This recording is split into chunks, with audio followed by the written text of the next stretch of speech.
Hi friends, பாருங்கள் இதெல்லாமே online roses ரீசெண்டாக புஷ்பாஞ்சலி பிரணபீரில் நம்ம வாங்கி வளர்த்துக்கிட்டு இருக்க ரோசஸ் எல்லாமே இப்போ இந்த அளவுக்கு தான் இருக்குது க்ரோத்து. ஸோ நாளைக்கு இதோட அப்டேட் காட்டுறேன், என்னென்ன கொடுக்கணும் என்ன ஏதுங்கிறத காட்டுறேன். ஸோ இந்த மாதிரி தான் நான் ரோசஸ் ஜனவரியில் வாங்கி வளர்த்து மாடியில் நிறைய வச்சுருக்கேன். ஸோ இதெல்லாமே இப்போ கீழே தான் இருக்குது.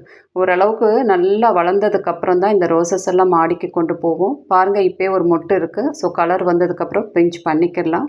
ஸோ கொஞ்சம் சிண்டர், கொஞ்சம் சாயில் மீடியா, கொஞ்சம் கொக்கோபிட்டு எல்லாமே கலந்து வச்சுருக்கேன்.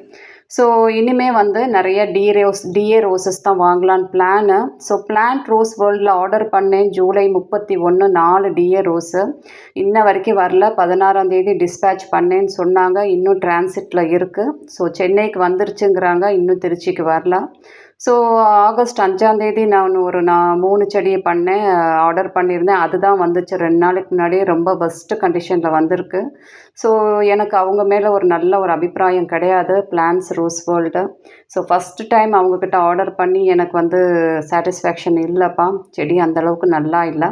ஸோ எப்பயுமே எனக்கு அந்த புஷ்பாஞ்சலி பிரணபீர் தான் ரொம்ப நல்லா இருக்குது. ஸோ அப்போல்லாம் டிஏ ரோசஸ் அவங்கக்கிட்ட இல்லை. எப்பயுமே அவுட் ஆஃப் ஸ்டாக்குன்னு தான் வரும் டிஏ ரோசஸ்ஸு. ஸோ இப்போ கேஎஸ்சியில் ஆர்டர் பண்ணியிருக்கேன் டிஏ ரோசஸ்ஸை. ஸோ இனிமேல் வாங்குறது எல்லாமே டிஏ ரோசஸாக இருக்கும். ஸோ இது எல்லாமே நார்மல் ரோசஸ் தான், ஹெச்டி ரோஸு, கிராண்டிஃப்ளோரா அந்த மாதிரி வெரைட்டிஸ் தான். ஸோ கார்டனில் இப்படி தான் இருக்குப்பா. ரோசஸ் எல்லாம் இந்த மாதிரி இருக்குது. இப்படி வளர்த்து கொண்டு வரேன். ஸோ உங்களுக்கும் சொல்லி கொடுக்குறேன். நான் என்ன கற்றுக்கிட்டேனோ, நான் எப்படி வளர்க்குறேனோ, ஸோ அப்படியே ஸ்டெப் பை ஸ்டெப்பாக சொல்லித்தரேன். ஸோ நிறைய ஆன்லைன் ரோசஸ் எல்லாமே கொக்கோபிட் சிண்டரில் தான் வளர்க்குறேன். ஸோ ஆரம்பத்தில் சாயிலில் நான் அப்படியே வளர்த்த செடிகளுக்கு சிலது இருக்குது. ஸோ அதோட க்ரோத்தையும் நான் காட்டுறேன்.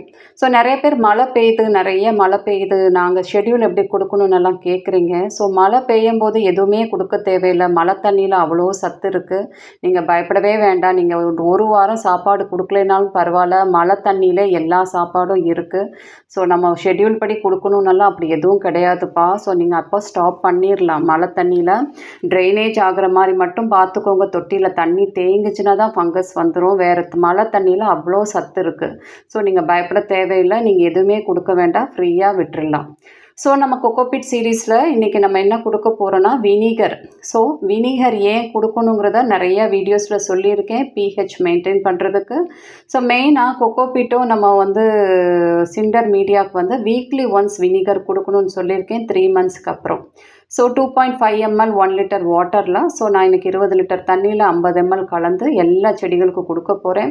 ஸோ 3 மந்த்ஸ்க்கு அப்புறம் தான் ஒரு செடியை பாட் பண்ணி 3 மந்த்ஸ்க்கு அப்புறம் தான் கொடுக்கணும். ஸோ வினிகர் நிறைய பேர் என்ன வினிகர்னு கூட கேட்குறீங்க. இது ஒயிட் வினிகர்ப்பா. நீங்கள் அந்த ஆப்பிள் சிடார் அந்த மாதிரியெல்லாம் தேவையில்லை. நமக்கு நார்மலாக ஒயிட் வினிகரை உங்களுக்கு சாதாரண மளிகை கடையில் கிடைக்கும். 30-40 ரூபா இருக்கும். ஒரு பாட்டில் வாங்கி வச்சுக்கிட்டிங்கன்னா நீங்கள் கொக்கோபிட்டுக்கும் சிண்டர் மீடியாவுக்கும் வீக்லி ஒன்ஸ் கொடுக்கணும். 3 மந்த்ஸ்க்கு அப்புறம் ரீபாட் பண்ணதுக்கப்புறம்.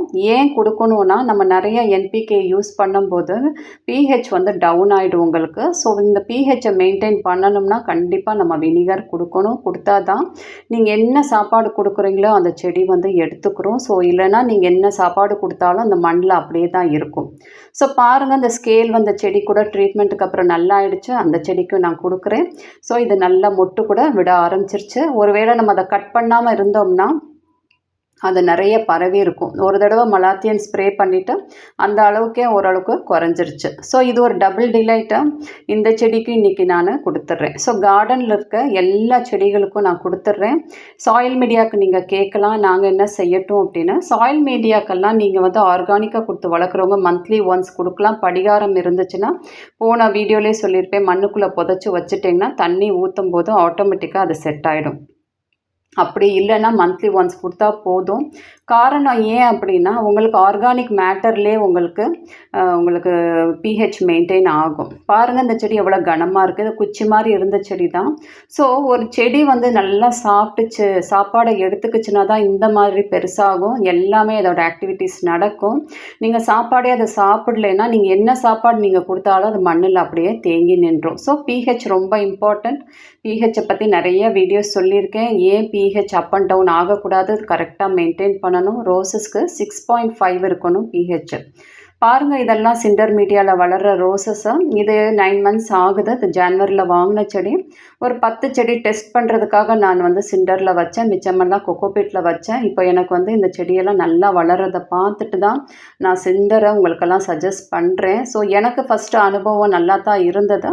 ஸோ அதனால் பாருங்கள், தண்ணி ஊற்றினோமே வெளியில் வந்துடும். ஃபங்கஸ் மாதிரி இஷ்யூஸ் வராது. ஸோ இதெல்லாம் ரீசெண்டாக நேற்று நான் ரிப்போர்ட் பண்ணேன். மண் தொட்டியில் பாட் பண்ணியிருக்கேன். ஸோ இது எப்படி இருக்குன்னு செக் பண்ணணும்னு எனக்கு ஆசை. ஸோ அதனால் இது 2வது சிண்டரில் தண்ணி வந்து நிற்காதுங்கிறனால மண் தொட்டியில் வைக்கும்போது ஒரு 2 தடவை மட்டும் தண்ணி ஊற்றுற மாதிரி பார்த்துக்குறோங்கிறனால மண் தொட்டியில் வச்சுருக்கேன். வச்சு இதெல்லாம் பாட் பண்ணேன். ஸோ இதுக்கெல்லாம் நான் இன்றைக்கி கொடுக்க மாட்டேன் வினிகர். ஏன்னா மைக்கோரைசா ட்ரைகோடர்மாங்கிற ஒரு ப்ராசஸ் போய்கிட்டுருக்கு. ஸோ நேற்று கூட ட்ரைகோடர்மா என்ன இன்டர்வல் அப்படிங்கிற மாதிரி கேட்டிங்க. ஸோ ட்ரைகோடர்மா மைக்கோரைசாங்கிறது வந்து ஒரு ப்ராசஸ். எப்போ ரீபாட் பண்ணுறோமோ அப்போ மட்டும்தான் கொடுப்போம். சும்மா சும்மா கொடுக்க மாட்டோம். ஒன்ஸ் ரீபாட் பண்ண ஒரு செடியை ஒரு புதுசாக நடும்போதும் சரி, அதே மாதிரி ஒரு செடியை ஒரு தொட்டிலேருந்து இன்னொரு தொட்டிக்கு மாற்றும் போதும் சரி, வேர் வளர்ச்சிக்காக நம்ம மைக்கோரைசா 5 டேஸும் அப்புறம் ட்ரைகோடர்மா அந்த மாதிரி கொடுத்து நம்ம ப்ராஸ் பண்ணுவோம். ஸோ இந்த மாதிரி பேசில்ஸ் எல்லாம் வரும்போது ரீபாட் பண்ணக்கூடாது. பேசில்ஸ் நல்லா வளர்ந்து செடி செட் ஆனதுக்கப்புறம் தான் ரீபாட் பண்ணணும். ஒருவேளை ரீபாட் பண்ண வேண்டிய சுச்சுவேஷன் இருந்தாலும் பேசில்ஸ் வந்துக்கிட்டு இருக்கும்போது நம்ம செடியை தொடவே கூடாது. அப்படியே பேசில் ஸ்டாப் ஆகிடும். பேசில் செடிக்கு ரொம்ப முக்கியம்ப்பா. ஸோ இப்படி தான் நான் மெயின்டைன் பண்ணுறேன். செடிகள் எல்லாமே இந்த மாதிரி க்ளோஸ் பண்ணி வச்சுருக்கேன். வெயில் மழை காலத்தில் இது தேவையில்லை, நம்ம எடுத்துடலாம். ஸோ வெயில் ஜாஸ்தி படுறனால அது தண்ணி சீக்கிரம் எவாப்ரேஷன் ஆகிடும். சும்மாவே சிண்டரில் தண்ணி நிற்காது உங்களுக்கு. ஸோ பாருங்கள், இப்போ நேற்று ஒரு சப்ஸ்கிரைபர் கேட்டாங்க, நான் ஒரு 100 செடி வச்சுருக்கேன்ப்பா. சாயில் அந்த மாதிரி ரைசஸ்க்கு கம்போஸ்ட் எல்லாம் போட்டு வச்சுருக்கேன். பேசில்ஸ் ஒழுங்காக வளர மாட்டேங்குது. நான் கால்சியம் நைட்ரேட் கூட கொடுத்து பார்த்தேன், ஹெல்த்தியாக இல்லையே, ஏன் அப்படிங்கிற மாதிரி கேட்டாங்க. ஸோ காரணத்தை நான் சொல்கிறேன். இப்போ இந்த செடி நீங்கள் பாருங்கள், நான் உமியில் வச்சுருக்கேன். ஆனால் உமி நான் டைரெக்டாக வைக்கலை. இது ஆல்ரெடி ஒரு கொக்கோபீட்டில் வளர்ந்த செடி. இப்போ தான் இதை வந்து நான் மாற்றிருக்கேன். உமிக்கு மாற்றி கொஞ்சம் நாள், 1 மாதத்துக்கு மேலே ஆகுது. கண்டிப்பாக அந்த பேசில்ஸ் வருது. இன்னொன்று, இதுக்கு வந்து நம்ம ஆர்கானிக்காக கொடுக்கும்போது நம்ம என்ன செய்கிறோம், போன் மீல் கொடுக்குறோம். ஸோ போன் மீலெல்லாம் நீங்கள் கொடுக்கும்போது இந்த மாதம் போன் மீல் கொடுத்தீங்கன்னா அது வந்து செரிமானம் ஆகி அந்த செடி எடுத்துக்க 1 மாதம் பிடிக்கும். உங்களுக்கு உங்களுக்கு டைம் பிடிக்கும். ஸோ இங்கேயும் ஒரு பேசில் வருது, ஆனால் ஸ்பீடப் ஆகலை. உங்களுக்கு நம்ம கொக்கோபீட்லேயும் சிண்டரில் வர அளவுக்கு ஸ்பீடு கிடையாது. காரணம், நம்ம கால்சியம் நைட்ரேட் கொடுக்கும்போது சடசடன் ஸ்பீடாக வளர்ந்துடும். அது இன்ஸ்டன்ட், உடனே செடி எடுத்துக்கிறது, அது வந்துடுது. ஸோ போன் மீல் கொடுக்கும்போது என்ன ஆகுதுன்னா உங்களுக்கு ஸ்லோ ப்ராசஸ் தான். எப்பயுமே ஒரு ஆர்கானிக் வந்து ஸ்லோவாக தான் போகும். ஆனால் பிரச்சனை வராது. உங்களுக்கு ஆர்கானிக்கில் பிரச்சனை வராது. ஆனால் calcium nitrate up and down ஆயிடுச்சுன்னா செடிக்கு பிரச்சனை வரும். உங்களுக்கு அந்த இது தெரிஞ்சிருக்கணும், அளவு தெரிஞ்சிருக்கணும். அளவு கொஞ்சம் கூட்டிடக்கூடாது. அதை தான் நம்ம பார்க்கணும். பிகினர்ஸ்னால அதை ஹேண்டில் பண்ண முடியாது. தெரியாமல் கூட குறைச்சி போயிட்டா செடிக்கே ப்ராப்ளம் வந்துடும்.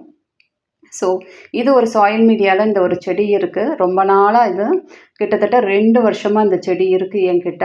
ஆரம்பத்துலேருந்து இருக்குது. வளர்ச்சி ரொம்ப கம்மி. காரணம், வேறு கழுவலை. அந்த சாயில், அந்த மண், நர்சரி மண் எப்படி இருந்துச்சோ அப்படியே கொண்டு போய் வச்சுருக்கோம். ஸோ அதிலிருந்து வெளியில் வேர் வரவே மாட்டேங்குது. ரொம்ப ஸ்லோவாக வருது, மெதுவாக தான் வருது.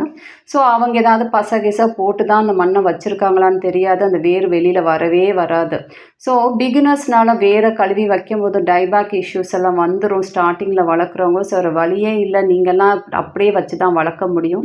ஸோ ரீசெண்டாக இந்த செடியை வந்து நான் வேரை ஓரளவுக்கு கழுவிட்டு நான் உமியில் வச்சேன். இப்போ பேசில் வருது. காரணம், அந்த நர்சரி மண்ணை எடுத்ததுக்கப்புறம் பேசில் விட ஆரம்பிச்சிருக்கு.